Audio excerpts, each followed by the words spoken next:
So here we are again in a different area. As you can see, it's heavily wooded.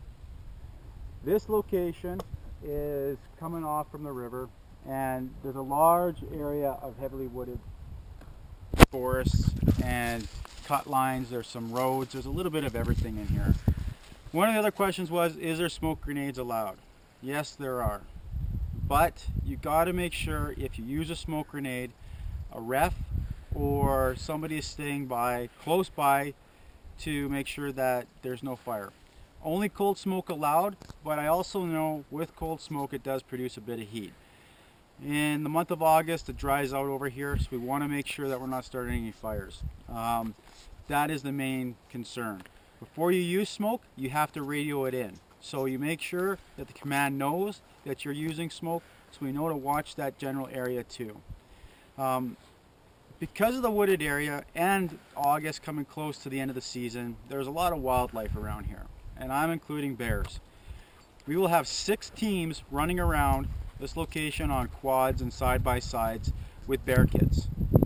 If you do happen to see or hear or anything that you think that might be a bear, brown bear, black bear, grizzly bear, whatever it is, make sure you report that in too. Call it in ASAP. Throughout the event, you're going to hear bear bangers. You're going to hear bangs and cracks throughout this event. It doesn't necessarily mean it's an attack. It's just making sure that we're keeping the bears out of this location. It's for your safety, for everybody's safety on location.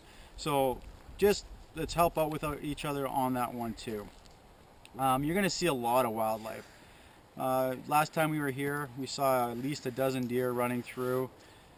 We saw deer this morning. I mean, there's a lot of wildlife. So keep your eyes open and please do not shoot the wildlife.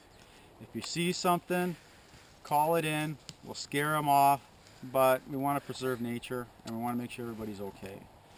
That is another reason why for both events, for the powder ball event, we're using powder balls, not paint, is that we don't want any paint on the trees. We don't want it all goopy and crappy out here. And for the airsoft event, biodegradable BBs only. We want to make sure that we preserve nature, that we leave this place as we got it. We want to use this field again for the next event, and once you guys come here and see it, you're going to know why, and you guys are going to want to use it for next year too. So let's take care of it, and let's bring it back to the landowner as we arrived here. Thanks.